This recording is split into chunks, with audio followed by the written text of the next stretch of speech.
नमस्कार, मेरा नाम है अदिति सिंह और आपका स्वागत है नेक्स्ट जेन भारत में। कभी हमारा देश एडवांस डिफेंस टेक्नोलॉजी के लिए विदेशों पर निर्भर था, लेकिन अब ये तस्वीर बदल रही है। आज हमारे युवा इंजीनियर्स और स्टार्टअप्स ऐसी स्मार्ट डिफेंस टेक्नोलॉजीज बना रहे हैं जो सेना को और मजबूत बना सकती है। कहीं एआई बेस्ड नेविगेशन सिस्टम्स तैयार हो रहे हैं, तो कहीं सिक्योर कम्युनिकेशन और लेजर डिवाइसेस पर काम हो रहा है। यानी मेक इन इंडिया अब डिफेंस सेक्टर में नई ताकत बनता दिख रहा है। देश का रक्षा क्षेत्र अब सिर्फ हथियार और जरूरी उपकरण खरीदने वाला बाजार नहीं, बल्कि हाईटेक इनोवेशन का नया सेंटर बनता जा रहा है। एक समय था जब अत्याधुनिक सैन्य तकनीक के लिए देश काफी हद तक विदेशों पर निर्भर था, लेकिन मेक इन इंडिया और आत्मनिर्भर भारत की पहलों से आज देश का रक्षा उत्पादन बढ़कर करीब 1.54 लाख करोड़ रुपए के रिकॉर्ड स्तर पर पहुंच चुका है, जबकि रक्षा निर्यात भी बढ़कर 38,000 करोड़ रुपए से ज्यादा हो गया है। इस बदलाव के पीछे का कारण है देश में ही सेना के आधुनिक उपकरण और हथियार बनाने के लिए सरकार निजी क्षेत्रों और स्टार्टअप्स को बढ़ावा दे रही है। बेंगलुरु स्थित क्यूबिट्रॉनिक्स सॉल्यूशंस इसी बदलाव की एक मिसाल है, जिन्होंने एक स्मार्ट लेजर रेंज फाइंडर यानी स्मार्ट LRF तैयार किया है। आमतौर पर ऐसे उपकरण सिर्फ लक्ष्य की दूरी बताते हैं, लेकिन ये सिस्टम उससे कहीं ज्यादा काम करता है। ये लक्ष्य की दूरी के साथ साथ उसकी लोकेशन और GPS कोऑर्डिनेट्स भी बता सकता है। और खास बात यह है कि इसे मोबाइल से भी कनेक्ट किया जा सकता है। हमारा डिवाइस मोबाइल के थ्रू कनेक्ट हो जाता है। जैसे कि आप देख रहे हैं, हमने इसको कनेक्ट कर दिया है और ये मोबाइल के थ्रू हमारा डिवाइस इंटरनेट के थ्रू कनेक्ट हो जाएगा। हम यहाँ से कमांड सेंड कर सकते हैं और पूरा डेटा मॉनिटरिंग, स्टेटस मॉनिटरिंग हम मोबाइल पे ले सकते हैं। इस सिस्टम में बिल्ट इन कंपास और नेविगेशन फीचर भी मौजूद हैं, जो कठिन परिस्थितियों में सैनिकों को दिशा समझने और अपनी लोकेशन ट्रैक करने में मदद कर सकता है। सबसे खास बात यह है कि ये विदेशी नेविगेशन सिस्टम पर निर्भरता कम करने की दिशा में भी काम करता है।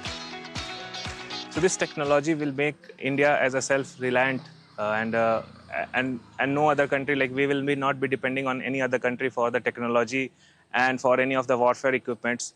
So this will be making us a self-reliant and self-sufficient for all the needs.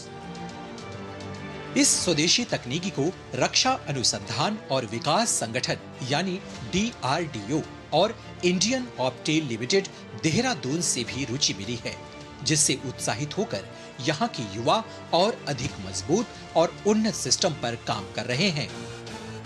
यहाँ पे हम जो इलेक्ट्रो ऑप्टिक्स में काम कर रहे हैं, इसका जो एप्लीकेशन है वो डिफेंस के अंदर और इंडस्ट्री में और स्मार्ट सिटी और कहीं अन्य फील्ड्स में है। इसी क्रम में अब ऐसी तकनीकों पर भी काम हो रहा है जो भविष्य के सुरक्षित सैन्य संचार नेटवर्क को पूरी तरह बदल सकती है। बेंगलुरु का डीप टेक स्टार्टअप कॉस्मिक देश का पहला स्वदेशी ऑप्टिकल स्पेस कम्युनिकेशन इंफ्रास्ट्रक्चर तैयार कर रहा है। आसान भाषा में कहें तो ये लेजर के जरिए डेटा भेजने की ऐसी तकनीक है जो पारंपरिक रेडियो सिस्टम से कई गुना ज्यादा तेज मानी जाती है। आज सैटेलाइट्स भारी मात्रा में डेटा इकट्ठा करते हैं, लेकिन मौजूदा सिस्टम उस डेटा को उतनी तेजी से ट्रांसफर नहीं कर पाते। ऐसे में काफी जानकारी देर से पहुंचती है। यहाँ इसी समस्या का समाधान तैयार हो रहा है। फास्ट स्टीयरिंग मिरर एक ऐसा टाइप का मिरर है जो हमें एबिलिटी देता है कि हम लाइट को सबसे ज़्यादा लेवल तक हम कंट्रोल कर पाएं इन टर्म्स ऑफ रिफ्लेक्शन। और इसका एंगल हम आपके बाल से भी छोटे लेवल तक हम इसकी एंगल और इसकी रिफ्लेक्शन कंट्रोल कर सकते हैं। इस तकनीक की सबसे बड़ी खासियत इसकी सुरक्षा है। लेजर बीम बेहद सक्रिय होती है, इसलिए इसे बीच में रोकना या जाम करना काफी मुश्किल माना जाता है। यानी आने वाले समय में सेना के लिए तेज, सुरक्षित और हाई स्पीड कम्युनिकेशन संभव हो सकेगा। हम जो नॉर्मली लोड करते हैं या रीड करते हैं वो हम डिग्री में करते हैं। 1 डिग्री से भी छोटा अगर हम रेजोल्यूशन पे इसको पॉइंट करना चाहते हैं तो हम इस तकनीक का इस्तेमाल करते हैं। इससे हम लेज़र पॉइंटिंग का इस्तेमाल बहुत अच्छे से कर सकते हैं। ये हमारी सेनाओं के लिए पॉइंटिंग, शूटिंग एंड ट्रैकिंग तीनों में यूज़ हो सकता है। वहीं कुछ स्टार्टअप्स ड्रोन और रोबोटिक्स के लिए हाई प्रिसिशन नेविगेशन सिस्टम भी विकसित कर रहे हैं। यानेंद्रिय नाम का स्टार्टअप AI आधारित सेंसर और फ्लाइट कंट्रोल सिस्टम पर काम कर रहा है, जो ड्रोन को कठिन परिस्थितियों में भी बेहतर स्थिरता और सटीक दिशा देने में मदद करता है। इन तकनीकों का इस्तेमाल सिर्फ रक्षा क्षेत्र में ही नहीं, बल्कि स्मार्ट खेती, इंडस्ट्रियल ऑटोमेशन और सर्विलांस सिस्टम में भी बढ़ रहा है।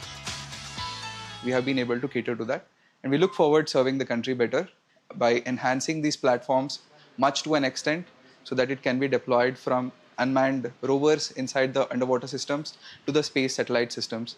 Building that navigation stack is our goal, and we look forward building that.